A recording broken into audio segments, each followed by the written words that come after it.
We're probably, okay, I'm on.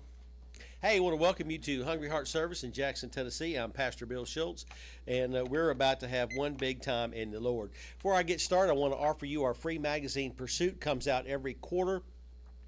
It got a lot of great articles in it and a lot of interesting information about the Sabbath keeping life. Anyway, if you will email me your mailing address to hungryheartsmin@aol.com, I will mail you this magazine free every quarter.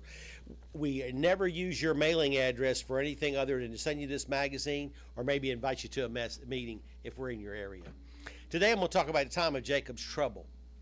We talked about prophecy 2 weeks ago, and I promised you a better timeline than I had time to prepare. But a lot of people talk about a 7-year tribulation. And I'm not exactly certain where they got that time, even though I used to teach a 7-year tribulation. We did it in 2 parts, 3.5 years for the wrath of Satan against the church of God, and 3.5 years for the wrath of the Father against the disobedient on the earth. And then one day, a couple years ago, I was in deep prayer, and the Lord said, do you really think the earth could handle 3.5 years of Avi's wrath? And the Lord has a way of asking these questions in such a way to make you feel like it could never have been possible the way you believed before. So obviously the world could not take 3.5 years of the Father's wrath. So that made me go back and start looking at time. And he said, go back and look at time. Is it really the way you thought it was? Now, you have a series of days and you have a series of months. And he asked me a question. We used to mix them and match them as we thought best, because 1,260 days is 42 months, a prophetic month being 30 days. And we used to say that a time, times, and half a time was the same, and we had math for that. But I'm not even sure new math will make that add up anymore. But here the thing is that we used to mix these terms interchangeably. And as I was praying about this, the Lord said, do you have to take these times as written? Or can you interchange them as you want? Now, I never thought about that. I just took it as it was taught to me in the Worldwide Church of God. So I'm not sure where Mr. Armstrong got all this stuff. Now, look, I'm not going to idolize Mr. Armstrong. I love him dearly. Great man. He's the one that led me to Christ. But on the other hand, he did what he did in his time, and now we got to do what we got to do in our time. So I didn't have time to break all of this math down for you because it's not real extensive. It needs to be visual. And I didn't have time to get it together and put it on chart so I can make it visual. Because numbers, people have a hard time with numbers in their head. Now, we're not going to go to Revelation 13, but in Revelation 13, a beast comes out of the sea. And this is a 7-headed monster. And so I hope that doesn't happen. But, we've talked about the peshat, or literal meaning of Bible interpretation, and we've talked about the sod, or the deep level of Hebrew interpretation. And one of the things the Lord showed me was that you cannot get to the deep spiritual meaning of any verse if you do away with the literal meaning of the verse. And he taught me this on a message I did a number of years ago called Entering into His Rest. And so people used to tell me, oh, well, I'm keeping the Sabbath in spirit. And they would tell me things like, oh, yes, I'm with you in spirit, while they're on the job on Sabbath. And so the Lord showed me kind of like piecemeal that, you know how you do in one study and he gives you little things for another study, right? So over the course of several studies, he kept giving me these little pieces that nailed it down for me that you can't enter into the rest on Shabbat while you go to work. The deep spiritual meaning of entering to the rest is tied to your observing the Sabbath in the natural. All right. So when you get into prophecy, we tended to look at prophecy like it is some kind of wild metaphorical vision, and we'll establish whatever meaning we want or like or are comfortable with as the literal meaning, totally irrespective of the words on the page. So in Revelation 13, you got a beast coming out of the sea. That's literal. At least I hope it's not literal. And we want to make that whatever we want it to be as the literal meaning. All right, so I've taught extensively, as Kelly Mack has, on the Holy Roman Empire and 7 resurrections. I still believe that's correct for different reasons. Okay? We talk about the beast had a head wound. Okay, this beast has 7 heads. right? We overlooked that. So we're looking for a human being to get shot in the head. I heard a guy talking about it last week in prophecy. Last Sabbath, went home, or at least had me watching some stuff. Guy's talking about a guy's going to get killed and raised from the dead. But that's not what it said. You got a beast with 7 heads, and one of the heads is wounded. Not the same as a human being. You see what I'm saying? So we're trying to extrapolate meanings, but we're not taking the literal. Oh. Then, look, I wrote the book, What Comes Next? The one with the flags on the front. Wrote it in 2013, however far back. I mixed and matched the beast as if they were one and went back and forth, this one, this one, this one, this one, to make a story for you in the Holy Roman Empire. I still believe that story is accurate, but it has nothing to do with what I wrote in What Comes Next. And I'll tell you why. The beast of Revelation 17 comes out of the abyss. The beast of Revelation 13 walks out of the ocean. Those aren't the same two things. See, we have to take those literally and extrapolate a shot or a literal meaning from the text, not how we want it to be. Can an application be made to the Holy Roman Empire? Well, since the spirit that represents that Antichrist, that beast coming out of the ocean in Revelation 13 animates the Holy Roman Empire, yeah, you can draw a lot of applications from that. Then I think Kelly stood up here, a year ago, and gave a great history on Rome from Revelation 18, and showed you all the verses had to do with the city and how the Romans actually said those things about themselves. Fantastic piece of work. Today I want to talk about the time of Jacob's trouble, because we overlook it. We have not really taken a deep look at how it applies. I don't think you can make a 7-year tribulation, and I think the arithmetic, as we'll show in subsequent studies, is not really there for that. But what we've overlooked is what's right in front of our face. And that literally is how I concluded the red workbook with the dragon eye that Lanice drew on What Comes Next. Was I couldn't make sense of it. He got me in these allegories, monster this, monster that. I'm like, oh my goodness, I'm tired of monsters. Even wrote a chapter, Monster Incorporated. But the thing is that eventually it extrapolates to what's in front of your face. You don't get to have prophecy the way you want it. You got to take prophecy the way it's happening in front of your face. You're living in the last days. And part of that understanding is knowing the time of Jacob's trouble. Let's go to Jeremiah 30. This is the second time today I opened my Bible, and it opened right to the spot without me flipping any pages. I just opened it up. It's Jeremiah 30. So we're going to look at Jeremiah 30, verse 7. It did it in Corinth. I just opened the Bible up, and there. Oh, wow, it's just where I'm at. So the thing is that you got to understand that the United States is Israel, and that we are the house of Joseph. You must, if you don't understand that, there's nothing I can talk to you about prophecy, because you've lost the most basic understanding you got to have. So we're watching this great guy last week, and if I can remember, I'm going to quote him on a couple things. And at the very end, he takes that left turn, America's Babylon. America can't be Babylon. And I'm not going to go over Isaiah 47 for you again, but Isaiah 47 does not refer to a human being or a nation of human beings or a king or a queen. It refers to a demonic spirit, and it's all right there in the text. But that's another study. We've already done it. So Jeremiah 30 and verse 7, how awful that day will be. Now, there's like 3 or 4 days of the Lord. One of them is your rescue. Hallelujah. One of them is the time of trouble that's coming. One of them is when he restores the kingdom to Israel. And another is when he wakes Judah up right before he comes back. So if you go to Zechariah, you see that there's a special day, and he wakes up the Jews to understand Yeshua is Mashiach right before he comes back. Right? I mean, you go in there, they're crying, they're weeping for as one weeps for his only son, right? All those that little sliver of prophecy all gets fulfilled right at that time when they receive him.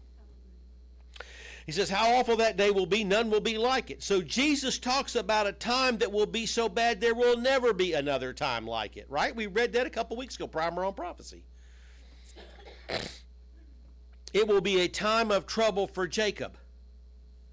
It will be a time of trouble for Jacob, the time of Jacob's trouble. Who's Jacob? The United States and the United Kingdom. We're about to have a time of trouble. It's going to be a bad time of trouble. Why is it? because we won't obey the Lord God of Israel.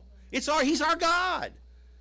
And people say, oh, well, there's a myth going around. It's been going around for a couple thousand years, that the Father is the God of the Old Testament and Jesus is his son. So someone sent us a meme a couple of days ago, or a week ago now, and it said, yeah, the God who wrote the Torah sent his only son to do away with it. And I'm like, okay, that's a nice sentiment, but it's totally wrong. The God of the Old Testament who gave you the Torah did not die so you could do away with it. He died to redeem you under it. And that's like the central tenet of Sabbath-keeping Christianity, but even Sabbath-keeping Christianity doesn't hold to that central tenet.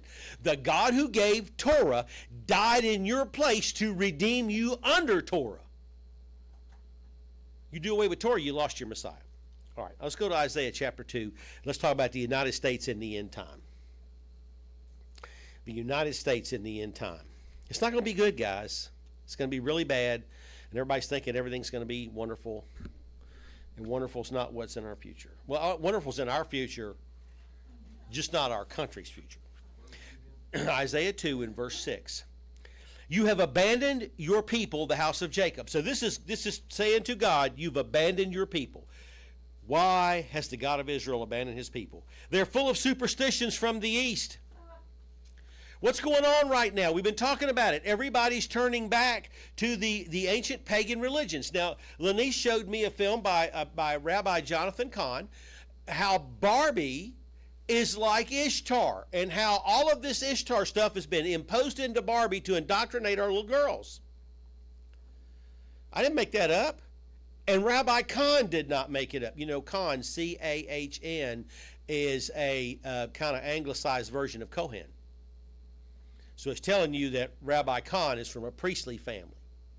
All right? Full of superstitions from the east. This is what's coming, because Ishtar is Babylon. You do realize that. The evil spirit Babylon is portrayed as Ishtar and Ashtoreth and all of these other gods, right? He even gave her original name from Babylon. I was impressed. They practice divination like the Philistines and clasp hands with pagans. So 2 weeks ago, I told you they're going to do Pagan Day in Nashville on the last great day of the Feast of Tabernacles. And they're proud of it. They're going to parade this. So how can these things go on in God's chosen covenant people and we survive? Well, we're not. Their land is full of silver and gold. We are, without a doubt, the richest country on the face of the earth. They talk about the Chinese overtaking us. Let me explain something to you about how they do the Common Core math to get that China's going to overtake us.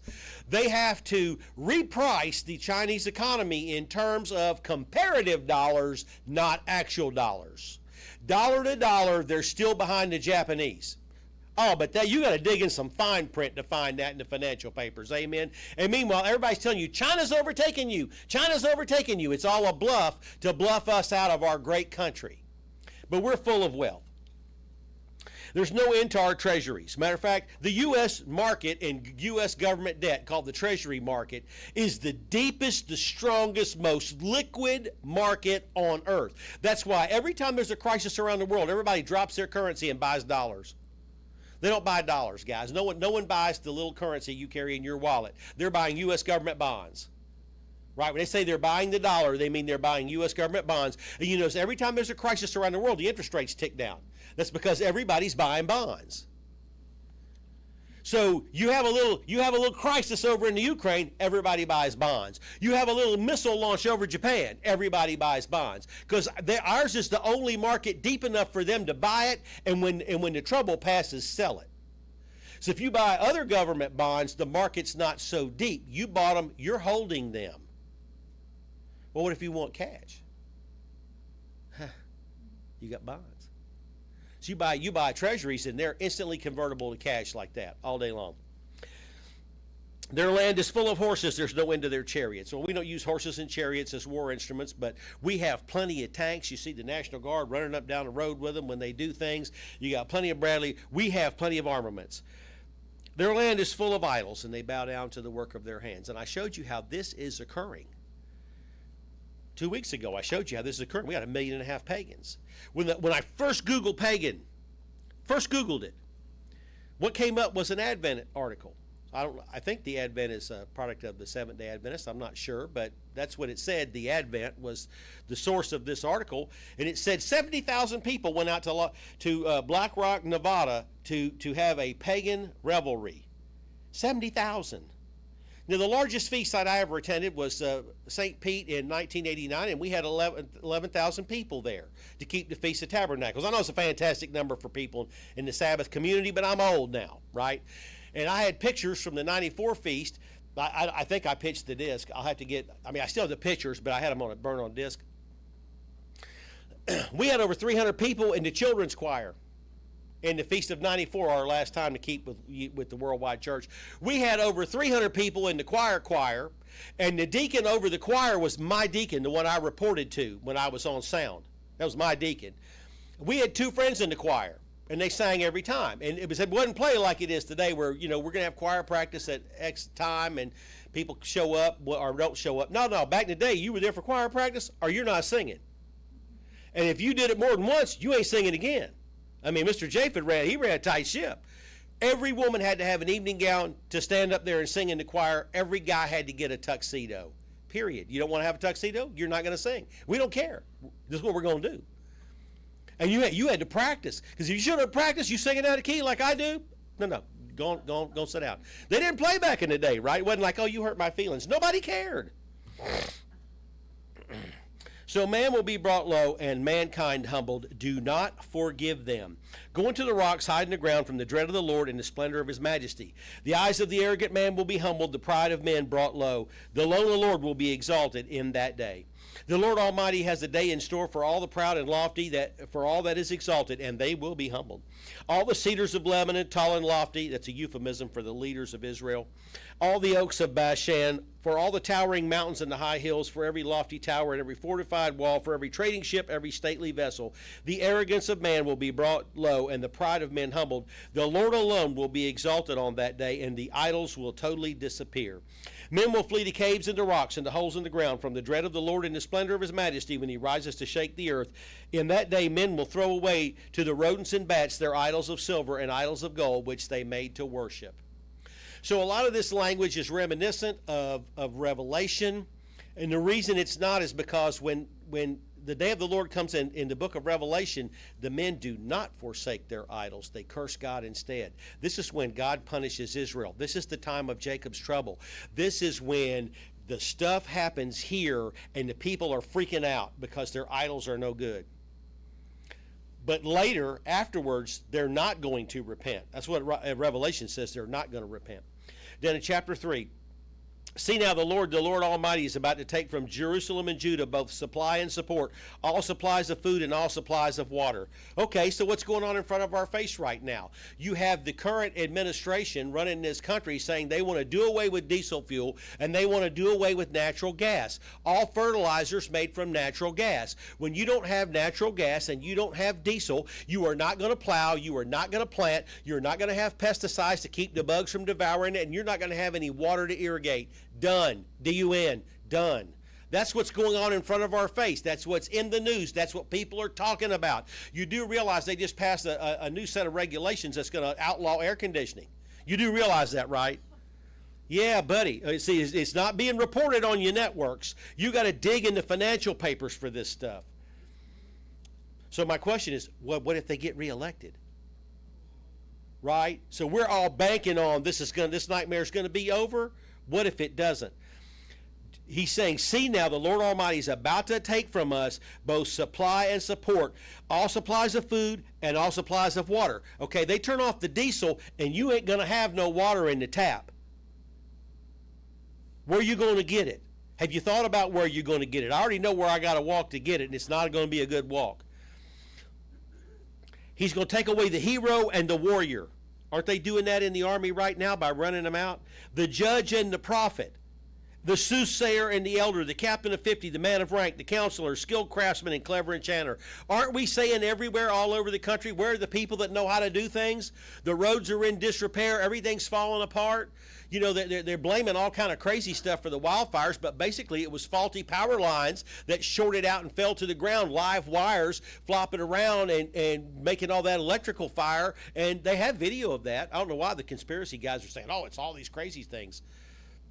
It doesn't have to be crazy things. We got enough stupid things going on. I will make boys their officials. Mere children will govern them. So when you get behind the scenes and you look at all the staffers who run things, all these people are in their early 20s. They don't have any life experience. People will oppress each other. Didn't you see the brawl on the Alabama docks 2 weeks ago? Man against man, neighbor against neighbor. Young will rise up against old and the base against the honorable. A man will seize one of his brothers at his father's home and say, you have a cloak, you be our leader. Take charge of this heap of ruins. But in that day he will cry out, I don't got no remedy. I have no food or clothing in my house. Don't make me the leader of the people. Jerusalem staggers and Judah is falling. Their words and deeds are against the Lord, defying his glorious presence. We're doing that every day. We're saying Christianity's the haters. Every day it's against the Christians. Every day against the Christians. The look on their faces testifies against them. They parade their sin like Sodom. Okay, don't we? Don't we?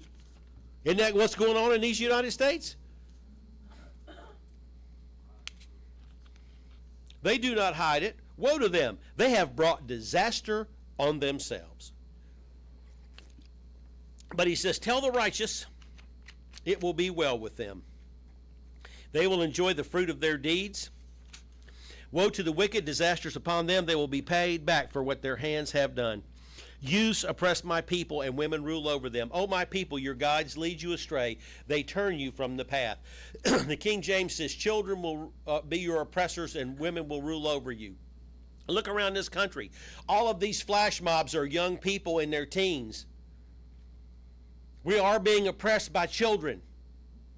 So they made a big stink a couple of days ago after they trashed that Nordstrom's out in L.A., and they arrested, I think, one person.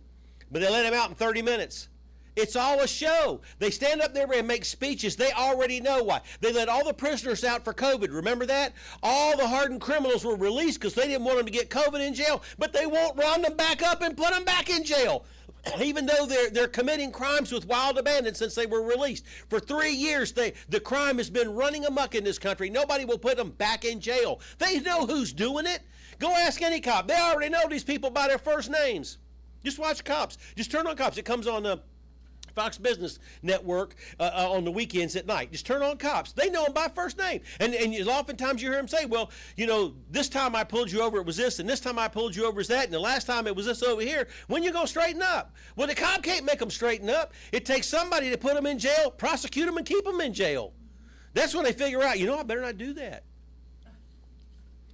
We living in crazy times. Isaiah 8. Foretold. You're reading it out of the words of Isaiah, but it reads like the news. The time of Jacob's trouble. We're living in it, guys. It's just my opinion, but there was a major hijacking by the Palestinian Liberation Organization in the mid-'60s. I think that was the beginning of the time of Jacob's trouble, and we've gone through various stages of it. I gave a message in 05 or 06 called 7 Times for Our Sins. And at that time, we had 4 storms of catastrophic dollar value in 04 and 3 storms of catastrophic value in 05. Everybody remembers Katrina, but there was Katrina, Rita, and Wilma. The eye of Wilma went over my brother Mark's house down in South Florida. It was the lowest pressure ever recorded in the Atlantic Basin. It was twice the size of Hurricane Katrina. But no one remembers that. Wilma hit during the Feast of Tabernacles in 05. So we've had these things going on for a while, but our country's not waking up. You had 7 terrorist bombings from 1993 when they first bombed the World Trade Center Tower till 2001 when they dropped the World Trade Center Tower. But there's a lot of people don't even think that it was a terror attack. Oh yeah, our government did that. Well, you know, when I have to choose between the Bible or a human, let God be true and every man a liar. He said he was going to punish us 7 times for our sins, and it's right here, and we're going to go there in just a minute. So I'm taking his word for it. I don't believe in conspiracies. Isaiah 8, verse 11, the Lord spoke to me with his strong hand on me, warning me not to follow the way of this people. Do not call conspiracy everything these people call conspiracy. Do not fear what they fear, and do not dread it. So it's just my opinion, but I'm entitled to this one whether you like it or not. I think that the Satan, it means adversary. It's not a proper noun for the individual. It's a proper noun for the adversary. I think the adversaries, since that's how you say it in English, the adversaries are flooding the zone with conspiracies to get everybody's eyes off of what's happening around them. We all talk about what's happening around us. We all cry about what's going on in our country and what's going on here, but we're not relating it back to God in the Bible because too many people have got their eyes on conspiracies. They're not looking at what's real and right in front of their eyes. So what they've done is they've gotten everybody's eyes off the God of Israel, and they've got them into weird things that don't matter and aren't going to play out. Conspiracy du jour. So I always go back to one of my favorites. I got roundly rebuked back in the day because Ariel Sharon, none of y'all remember him anymore, but back in the day, he's the one that led the 82 war to get Arafat. What was Arafat's first name? I don't even remember. The leader of the Palestinian, they fought a war in Lebanon. He was the general that ran that. He was also the father of the settlements in the quote Palestinian territories that are inside the borders of Israel. He said, we're going to pull everybody out of Gaza. All right. So the conspiracy of the time was George W. Bush made Israel pull out of Gaza. God's going to split the United States in two. That Mississippi, the Mississippi is going to be open from the Great Lakes to the Gulf Coast. I was told to get out of West Tennessee because it was going underwater. Nasser. Now, I kept thinking that, but Yasser Arafat. Okay. I kept thinking Nasser, but I kept thinking, no, that's the guy from Egypt. All right. So anyway, it didn't happen. It didn't happen because it was just another conspiracy. But that's the thing about conspiracies. Nobody who spouts conspiracies ever goes back and says, no, I was wrong. Didn't turn out that way. Another was the Amero. Oh, George Bush sold us out, man. The dollar's gone. It's going to be the Amero. It's going to be the Amero. Canada and Mexico and the United States are going to have the Amero. And I had one guy tell me, yes, I actually own some of those. And I thought, I don't know what fool, not trying to be ugly with my friend, but I don't know what kind of fool would buy a coin like that. Because, these coin mints will sell you anything, and they're usually junk. They're usually just base metals with a real thin veneer of some precious metal, and they usually have no value. But nonetheless, they come and go. Where's the Amero? Now it's going to be the digital dollar. Going to take all your money. Well, I got news for you. When you deposit your money in the bank, it just became digital. You realize that, right? That's been going on since the 70s. When you put cash in the bank, it's digital now. What do you mean digital dollar? It's already digital. Hello? So we have all these conspiracies, but we're not looking at the ruin of our country that's going on right in front of our face, and it's right here in the pages of the Bible. Don't call conspiracy everything these people call conspiracy. Don't fear what they fear. Do not dread it. The Lord Almighty is the one you are to regard as holy. He is the one you are to fear. He is the one you are to dread, and he will be a sanctuary. Notice the punctuation there, separating it from the next idea, because people want to say, oh, he's going to be a sanctuary for both houses of Israel. Nope. Punctuation. See, people like to take stuff out of the Bible, but they neglect the punctuation. And sometimes they leave off whole parts of whole phrases out of a sentence to make it what they want. He's your sanctuary. You don't fear what they fear. You don't listen to their conspiracies. The Lord God Almighty of Israel is your sanctuary. But for both houses of Israel, he is going to be a stone that causes men to stumble and a rock that makes them fall. So that this was applied to Jesus, But you can see the literal meaning is not applied to Jesus. The literal meaning is applied to us right now. He's about to destroy the house of Israel. So what do you see in the news? You can't be Christian anywhere. The FBI is targeting people. Well, it's been out on the news. That's why you got to have Fox, right? I'm not pushing Fox. I'm just saying they're the only ones that report this stuff. So if you're not on Fox, you don't see it. Yeah, they released a memo to the Congress of the United States where where in this memo it says they're targeting Catholics for their pro-life. Yeah, right. They admitted it. So if they're targeting them and their establishment, what do you think they're doing with us? Yeah. Try talking about Yeshua. Try talking about God. Get out in the public square and see how quick people don't want to talk to you anymore. And for the people of Jerusalem, he will be a trap and a snare. Many of them will stumble. They will fall and be broken. They will be captured and snared. Leviticus 26. Leviticus 26 are the curses for disobedience. Now, a year ago, I was sitting in here on Fifth Sabbath. No, a year ago, 2 years ago, maybe? I don't know, a year and a half. Chris was doing a message, and he was talking about the blessings. And one of the blessings is that God will remove the savage beast from the land over here in verse 6.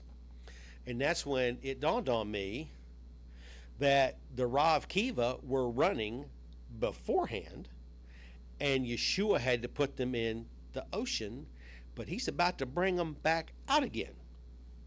Well, people don't want me to talk about that. Okay.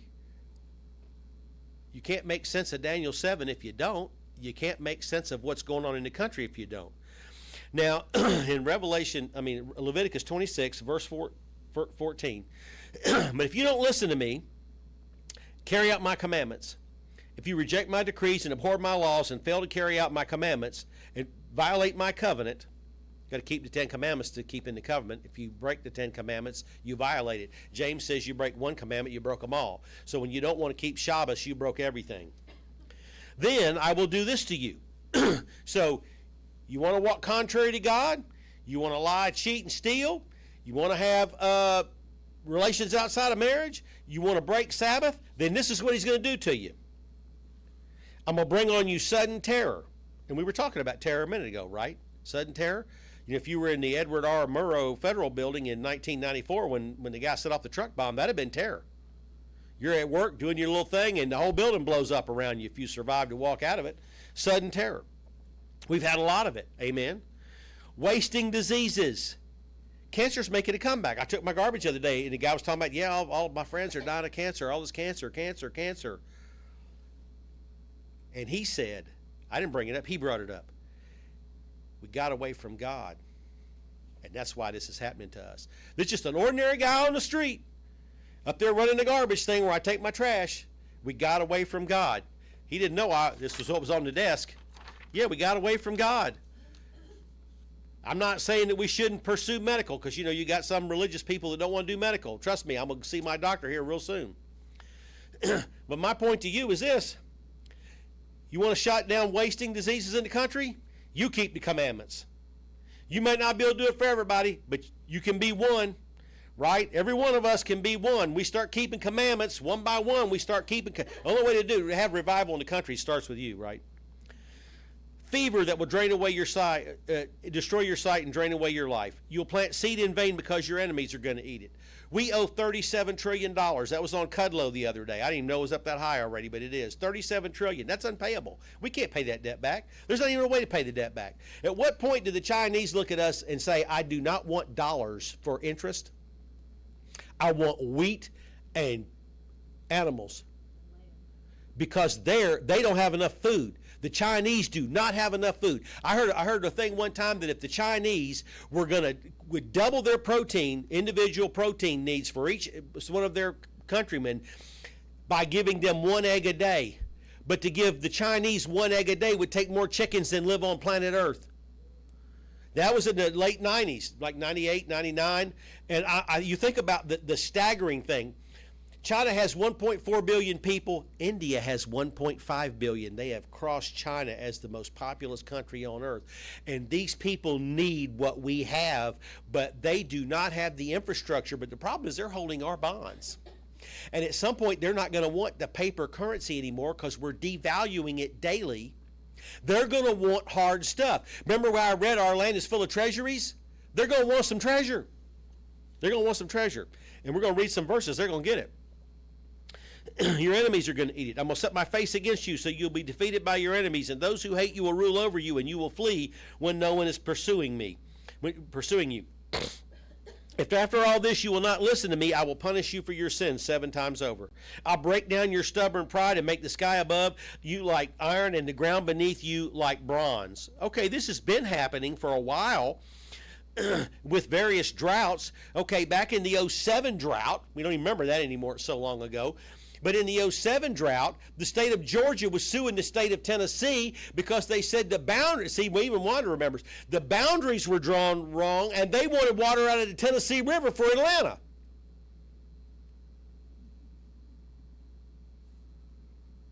Finally, when they were about to collapse the city for lack of water, the Atlanta Constitution finally ran a headline that said, pray. It's like, why do you pray in the beginning? Right? I mean, we'll do anything to avoid the true and living God until we're desperate. Pray. Same thing happened in Orlando when I lived down there back in the 80s, by the way. Your strength will be spent in vain because your soil will not yield its crops, nor the trees of the land yield their fruit. This is happening. This is going on. Now, down in verse 21, he says it again. If you remain hostile to me and refuse to listen, again, we're not keeping his commandments, right? I mean, look at what's going on around you in the country. If you remain hostile toward me and refuse to listen to me, I will multiply your affliction 7 times over as your sins deserve. I will send wild animals among you, and they will rob you of your children, destroy your cattle, and make you so few in number that your roads will be deserted. Okay, I didn't read in the Bible where God sent wild animals among them before he sent the Assyrians among them. So this word, wild animals, is the Hebrew kaya, which is the equivalent of the Aramaic kiva.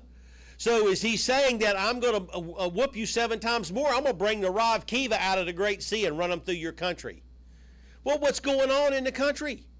What's going on in the country is that in all the schools around America, they're taking away the parents' rights to raise their children.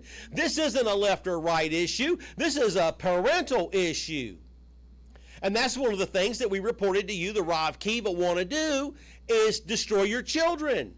What's the other one? Destroy your cattle. So what are all these environmentalists trying to do right now? Get rid of all the cows. So Rav Kiva from Daniel 7, we're going to go there, I'm going to show it to you. One of the things they want to do is it's the false religion. The false religion is not another church that's persecuted Sabbath keepers for thousands of years. The Rav Kiva religion has to do with the superstitions of the East and the divination like Philistines. That's what's going on in our country. Now, I got up yesterday morning and a pastor's wife from a local church in West Tennessee had put up there that there is a park service in Minneapolis where they do this plant thing for little children every first Saturday. And this one that she posted about, and Lenise did look it up, this is legitimate, they're going to teach your children how to summon their demons so they can befriend them. I'm not making all these things up. Yeah, I don't want to teach on this crazy stuff, but you know, teaching about ancient Roman history looks quaint compared to what's going on in front of us. Now look, I agree that the Roman Empire fulfilled a lot of stuff. I agree that there were 7 resurrections of the Holy Roman Empire. I think that the number 8 is fixing to come up. I think all that stuff is going on. I spent years studying hunting Hitler, not because I have a weird morbid interest in Hitler, but it had to do with the fact that the Third Reich did not end in May of 45. They ran that sucker up into the early 1980s. And our government knew the whole time. Now, I'm not saying our government was wrong to put the story out that he was killed in a suicide. I'm not saying that. What I'm saying is that they knew and they kept him boxed in. These people tried several times to build a nuclear weapon that they could use to destroy the United States, and our intelligence service did a great job of keeping that shut down And it never happened. Hallelujah. Thank you, Jesus, for all the stuff our people do that you never know about. Baruch atah Adonai. But my interest in it was how they kept it going after the country was shut down, and how many places were cooperative, and how every one of those places that were cooperative and the Germans involved were all a part of the ancient Holy Roman Empire. So there is more to develop on that down the road, but if you don't understand what's going on in a literal sense from these verses, how are you going to understand a darash right now application or a remez application when you don't understand the literal application? Oh, right. And make you so few in number that your roads will be deserted. So can this be the Rav Kiva of Daniel 7? Let's go to Daniel 7. Look at Daniel 7. Daniel 7.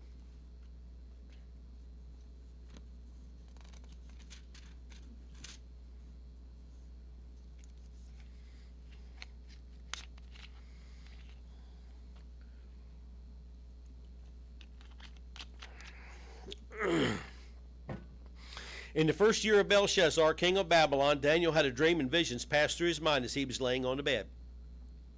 Okay, first thing he said, in the first year of Belshazzar, in the third year of Belshazzar, he's killed by the king of Persia. So we want to take these beasts and make the first beast Babylon, but the angel said it was for the distant future. 2 years ain't distant. I got news for everybody. I know, new math got a funny way to bring it out. That's a joke, by the way. My generation was the one they put the new math on, and they brought back old math for my kids. And then for my kids' they've got Common Core math. No one knows how to get an answer out of that. All right, so any answer is fine. So that's the first thing I'm looking at here. This can't really be for Babylon because Babylon is over when Daniel gets the vision. How can this be for the future that's only a year away or 2 years away? Daniel said, I looked at my vision at night, and there before me were the four winds of heaven churning up the great sea. Now in Revelation 7:11, it says there's four angels who do this. And a year ago on trumpets, the Lord showed me that the great sea was the Atlantic Ocean, not the Mediterranean Ocean, because they were already sailing. David got all of the bronze for the temple from Minnesota. David got all of the copper for the bronze in Minnesota. Four great beasts, Rav Kiva, each different from the others, came up out of the sea. The sea. Well, that troubled me and intrigued me at the same time. And I'm doing a little research, and the only place I could find anything was in the commentary on Jonah. Remember Jonah? Jonah's running from God. He gets out, they get out a little ways, just past the coastline there, and the sea breaks out in chaos. It means nothing to us. That's the Weather Channel. Really, it means nothing to us. It's the Weather Channel.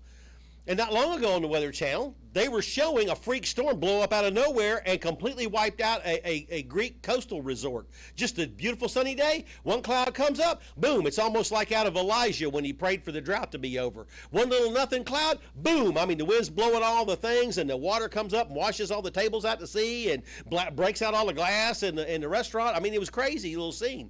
Just all happened in like 10 minutes. But we're looking at that as Weather Channel. But the ancients are not looking at it as Weather Channel. Chaos was a mythological thing that happened, and the, quote, small gods had to come in and shut it down. That's why the captain of the boat's like, every man pray to his God, because he doesn't know what God can shut this chaos down. This is a known thing among these people. Mythology was reality for a lot of the ancient world. We're like, oh yeah, that never happened. I think it happened a lot. I don't think these people are lying to us in the Bible when they tell us these stories. I think that Jesus shut this stuff down. We've lived in a great time where the God of Israel's running our show. We're in America. Everything's great. This stuff still happens in pagan countries, by the way. Just watch some news. Get on the Roku and look at news clips from around the world instead of just the U.S. It's a crazy world out there. Look, I hate talking like this. I really do. It's not like I have a fascination for this. I'd rather go back to the old way if it was okay, but it's not what I'm looking at in front of my face. So these Rav Kiva are opened up from Daniel 7. Let's go to Isaiah 42.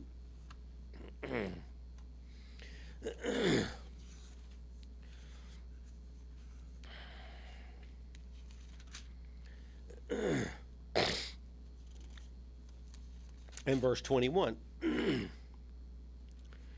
It pleased the Lord for the sake of his righteousness to make his law great and glorious. The Lord wants to make his law great and glorious. That's what our new Holy Day services are about, making his law great and glorious. Is it great and glorious to you? Are you happy to parade around the hall with the Torah? But this is the people plundered and looted, all of them trapped in pits and hidden away in prisons. They become plundered with no one to rescue them, and they have been made loot with no one to say send them back. See, we got all the treasury over here. We have all of the natural mineral resources. I wrote in the first What Comes Next back in 2013 that these countries are going to want to seize this stuff, just like the repo man comes to get your car when you don't make the payment. We owe them a lot of money. They're going to come take stuff to make payment. We're going to become loot. Which of you will listen or pay close attention in the time to come? Who handed Jacob over to become loot? And who handed Israel to the plunderers? Was it not the Lord against whom our country has sinned? See, we're going to get handed over. Our country's going to get handed over for our sins. For we would not follow his ways and we don't obey his law. So he poured out on us his anger. This is talking in future tense. It's talking in past tense from the future. In the violence of war, it enveloped them in flames, yet they did not understand it consumed them, but they did not take it to heart. And I'm going to show you that later. Isaiah 43, verse 27.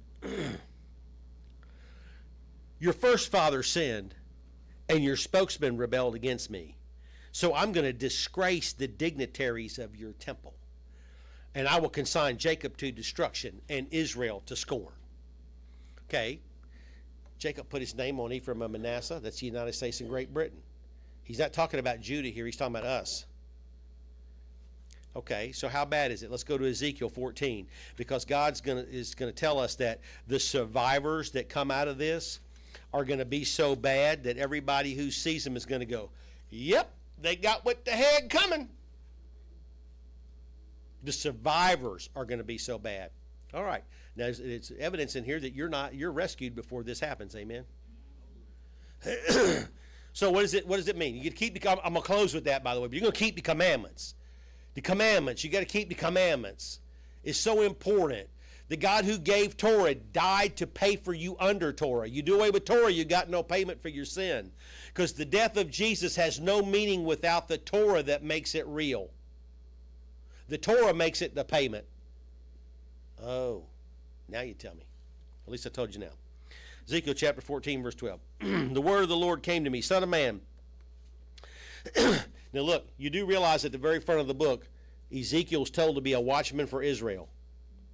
Right? Ezekiel's told you're a watchman for Israel. Israel's been gone for over 200 years from the land when Ezekiel's told you're a watchman for Israel. Right? Son of man, if a country, speaking against Israel, sins against me by being unfaithful, and I stretch out my hand against it to cut off its food supply and send famine on it and kill its men and their animals, even if these three men, Noah, Daniel, and Job, were in it, they could save only themselves by their righteousness, declares the Lord. That's scary. It also guarantees you're rescued, because he's saying that you wouldn't make the rescue either, because he's saying if Noah, Daniel, or Job were in the land, they would get out with their life. That means you're already gone. It's a great place for us. Hallelujah. Or if I send wild beasts, there's your Rav Kiva, throughout that country, and they leave it childless, and it becomes desolate, so no one can pass through it because of the beast. As surely as I live, declares the sovereign Lord, even if these three men were in it, they could not save their own sons or daughters. They alone would be saved, but the land would be desolate. Or if I bring a sword through that country and say, let the sword pass through the land, warfare, and I kill its men and their animals, as surely as I live, declares the sovereign Lord, even if these three men were in it, they could not save their own sons or daughters. They alone would be saved. Or if I send plague into that land and pour out my wrath on it through bloodshed, killing its men and their animals, as surely as I live, declares the sovereign Lord, even if Noah, Daniel, and Job were in it, they could save neither son nor daughter. They would save only themselves by their righteousness. For this is what the sovereign Lord says. How much worse will it be when I send against Jerusalem my four dreadful judgments, sword, famine, wild beast, and plague, to kill its men and their animals? Yet there will be some survivors, sons and daughters, who will be brought out of it, and when they come to you, when you see their conduct and their actions, you will be consoled regarding the disaster I brought on the United States. Every disaster I brought on. You'll be consoled when you see their conduct and their actions, for you'll know that I've done nothing in it without a cause. Is that not what you see going on with the young people now? The children of disobedience being raised up so he can pour out his wrath That's what Paul said, right? Paul couldn't imagine what's going on now. Thank you, Jesus. Paul couldn't imagine what's going on now. For such a time as this, we were born. Why is this judgment going to be so hard in the United States? Because we rejected his law. We won't keep his Torah. We got to go back to Torah. Oh, that's quaint. So the prophecy teacher we were watching last Saturday night, you're talking about end time prophecies and all this stuff. He mentioned all the conspiracies that are running through the church, all of these movements. Everybody's doing this, everybody's doing this, all distracted from the things that are important. He listed Torah observance as one of them. Torah observance isn't a fad. And he went on to the centrality of Christ. All right, that's let me tell you, I perk right up with that. Why? Because that's the same lame argument they made to us when they destroyed the Worldwide Church of God in 1995. Well, centrality of Christ. Well, Pastor Bill, that just sounds so right. Okay, it does, but it's not that part that's wrong. It's how they twist it and misuse it. Because then they'll say the sacrifice of Christ is sufficient. Well, it is, but it's only a sacrifice under the rules of Torah. Otherwise, he just died. Right? So they subtle shift of deception, and now we can live any way we want to. The God who gave Torah died for you under Torah to pay the price to redeem you back to him. Not so you can act like an idiot, but so that you can... Jesus, when he saved the man of Gadara, what did they say when they saw him? He was sitting there dressed and in his right mind. So once we get saved, we're supposed to be sitting at his feet, learning the Torah in our right mind, with our clothes on, new clothes on. All right, let's go back to Leviticus 26.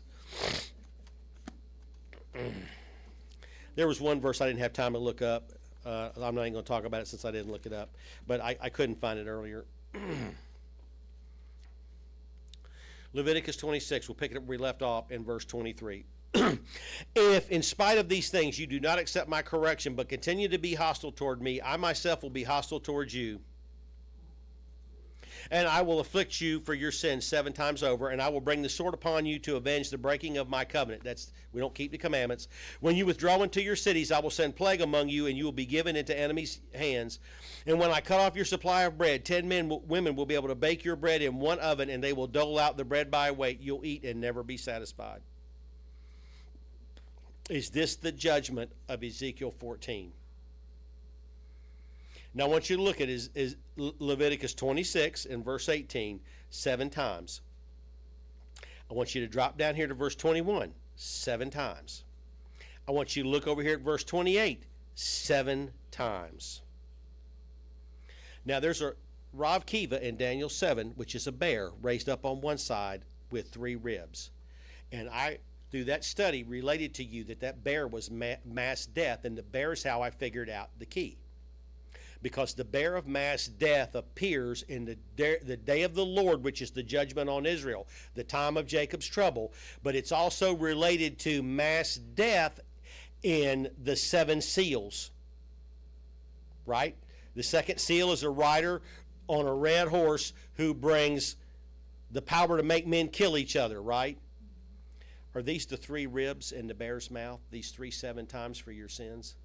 I'm just asking.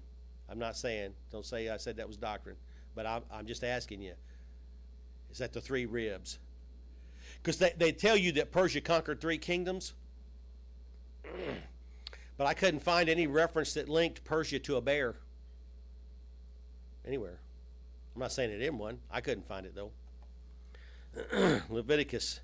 Amos chapter 5 and verse 18, and let's look at that and see the link with the bear. Mass death. The only other link to bears, not very many passages that have bear in it, right? So you look up bear, B-E-A-R. Most of them are like bear something, hold it up. There's only 3 passages that are an animal. One of them is when they called Elisha Baldy and 2 bears came down and ate 42 kids, right? Interesting. 42's not in the Bible often either, but that 42 is in the Bible along with the 42 months. That's it, right? Some of these are like real small use. Amos 5 and verse 18. Woe to you who long for the day of the Lord. Why do you long for the day of the Lord? That day will be darkness, not light. It will be as though a man fled from a lion only to meet a bear, and as though he's entered his house and rested his hand on the wall only to have Nakash bite him. So here are three of the Rav Kiva: the lion, the bear, and Nakash. Wow. There's three of the Rav Kiva. So is this what's going to, because this right here is a passage for what God is going to do in these United States in the not too distant future. So if you love your country, you're a patriotic American, keep Torah. I love my country, I keep Torah. Keep Torah. You love your country, keep Torah. You know, I heard Henry Kissinger say one time, Lenise was with me, and someone asked him, when would God bring the end of the world? He goes, well, not as long as 8 people keep Torah, referring to Noah, his sons, and their wives. That's a pretty bold answer, right? Yeah. So these are the names of the animals and the names of mythological beast. Lion, bear, and Nakash.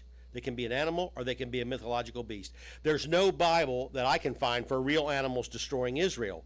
Could these be the Rav Kiva from Daniel 7? Now, I know Hebrew is Kaya, but when you look up Kiva in the Aramaic part, you got a little H there, and the Hebrew equivalent is Kaya.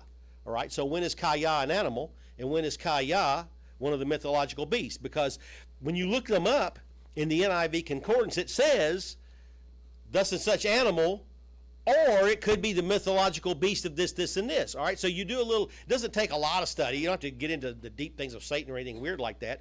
But, you know, if you look at the Egyptians, the lion, the Sphinx, right? I mean, you go through all of these things. All of these nations have these.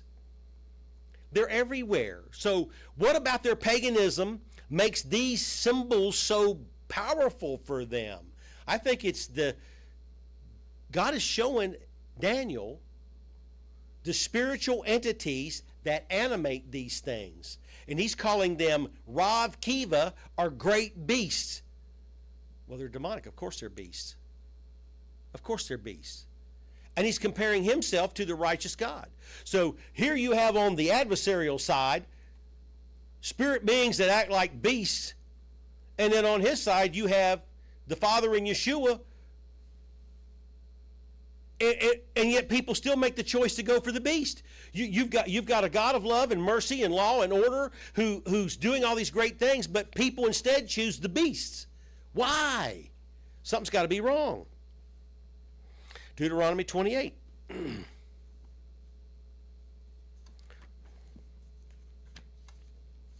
Deuteronomy 28. I just want to pick up 2 verses here. I did not put this in what comes next. And as I told some people who were close to me at the time, it failed the Bill O'Reilly test. So the Bill O'Reilly test went like this. Do you know this well enough? And can you articulate the words well enough to stand the heat of an interview by Bill O'Reilly drilling down on you on something? But in verse 43 it says, the alien who lives among you will rise higher and higher, but you will sink lower and lower. That's what's going on in your country right now. You see it with your own eyes. And every one of us says, I can't believe this is happening, and yet it's happening. And the people in charge tell you it's not happening. The Secretary of the Homeland sits up there on Capitol Hill and tells them the border's secure when Fox News is showing this parade of thousands coming across the border unimpeded, and they're giving them money and cell phones. They're giving them baby formula when you couldn't get it. They're giving them diapers when you couldn't get it. They're giving them everything when they walk in here. They're giving them cash money and airplane and bus tickets all over the place. You can't get no money. You can't get no bus ticket or no plane fare, and they're shipping them all over the country. And when they break in and steal things, nobody's going to prosecute the crime. Most of these people that are committing crimes that are coming across the border have been deported 4, 5, 6 times. Nobody cares. The foreigner is above you. He's going to lend to you, and you're not going to lend to him. You're going to be the head. He's going to be the head, and you're going to be the tail. It's happening in front of your face. To be fair, I called this stuff in 04 and 05 and 06 and 7 and 8 and 9 and 10. At no point did I ever fail to point these verses out. But they weren't so in your face as they are right now. But they're pretty much in your face. We're $37 trillion in debt, and the majority of it's held by foreign countries. They're lending to us, and we're borrowing from them. And they're going to loot Jacob, because God has given us over because we will not obey him. What is so hard about Sabbath that you just won't keep it? Looks like to me the day of rest on the seventh day is like the most important thing you can do, right? Take off on Shabbos and rest. Come to church. Give glory to God. You know, when my grandsons were born, it was a horrible delivery, and someone said, "Oh, you're going to go to church?" I said, "Doggone right, I'm going to church. Somebody's going in the house of God to praise him that my daughter got through all that and the babies are okay. Doggone right. They were up in the NICU for 2 weeks. Somebody's going to go to his house of God and beg for their lives. You doggone right, I'm going to church. Ain't nobody going to stop me either." You know what I'm saying? When your family's on the line, I mean, what are you going to do? Sit, the doctors can't do everything. I'll never forget when I put my finger, that one little boy gripped my finger, wouldn't let go, and man, I'm praying him like you wouldn't believe. Never forget it, as long as I live. Yeah, I'm good. You better believe I'm going to church. Lay on my face and beg for his life. You better believe it. You better believe it. Ezekiel chapter 5. Ezekiel chapter 5. There was a verse I was looking for, but I couldn't find it, and I don't have time now. I'm out of time. But see, Ezekiel is the watchman for Israel. He's not the watchman for Judah. He was in the first wave of captivities to come out under Jehoiachin. Ezekiel 5 and verse 7. Therefore, this is what the sovereign Lord says. If you have been more unruly than the nations around you, have not followed my decrees or kept my laws, or even conformed to the standards of the nations around you. Therefore, this is what the sovereign Lord said. I myself am against you, Jerusalem, and I will inflict punishment on you in the sight of the nations, because all your detestable idols I will do to you what I've never done before and will never do again. That's what Jesus said, right? A time of distress is coming unequaled since the beginning of the world. It's not what's going to happen to them. It's what's going to happen in here. Therefore, in your midst, fathers will eat their children, and children will eat their fathers, and I will inflict punishment on you, and will scatter all your survivors to the winds. Therefore, as surely as I live, declares the sovereign. He's swearing by himself, right? What did Paul say? When there's no one greater to swear by, God swore by himself. He doesn't do it many places. Because you've defiled my sanctuary with all your vile images and detestable practices, I myself will withdraw my favor. I will not look on you with pity or spare you. Now look at this. A third of your people will die of the plague or perish by famine.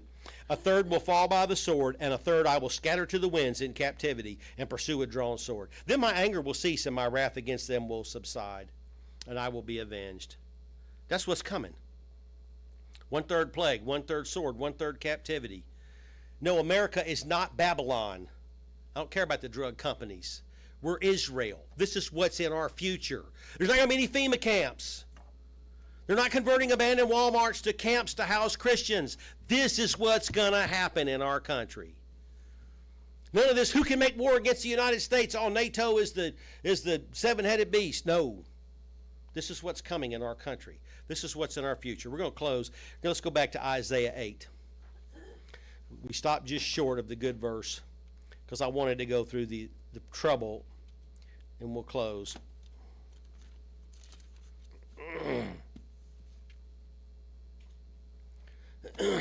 Isaiah 8, we stopped in verse 15. We'll take it up in verse 16. Bind up the testimony. All right? The testimony are the 10 commandments that are in the ark. The 10 commandments in the ark. The testimony. And seal up the Torah among my disciples. I will wait for the Lord who is hiding his face from the house of Jacob. I will put my trust in him. We got to be those people. We got to be the people. All the Sabbath keepers in the United States have got to get real strong about keeping Torah, about keeping the laws. Oh, I don't like all those. They didn't do it back in the Armstrong days. Well, you know, it doesn't matter what we did in the Armstrong days. It only matters what he says in this book, and we gotta kick up our walk, because the Armstrong days are not going to get it done to get you out of this trouble that's coming. You got to live them better than we did in the Armstrong days. So when I find stuff, I keep going forward. Here I am, and the children the Lord has given me. They quote this for Jesus. They quote this for Jesus, right? He's saying this about you. Here I am, and we're the children the Lord has given him. We are signs and symbols in Israel from the Lord Almighty who dwells in Mount Zion. We are signs and symbols of God's work in the United States in these end times. Our keeping Torah, our keeping the law is a sign that there is still a true God over this country. All right, I have a little time. We're going to go to Isaiah 65 because I want to give you some real hope. You want some hope? Isaiah 65. Now, in the first part, he's talking about all the people who are sinning in this country. He's talking about stuff that when I first read these verses in messages, you couldn't believe them, right? Eating the flesh of pigs, broths of unclean meat, mouses and hanging out in graves and all this fun stuff. They're doing it now, right? Before I said it was future tense. This is what's going to happen. Now they're doing it. Now they're proud of doing it. Just Google witch.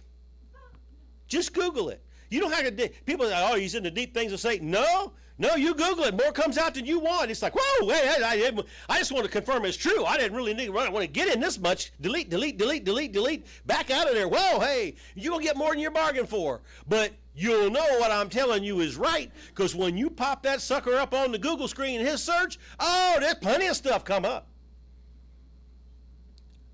I'm not interested in digging in deep things of Satan. I just wanted to know that what I'm telling you that I'm reading in the Bible is real, and it is real, whether you want to believe it or not. You can Google it yourself. It's convincing.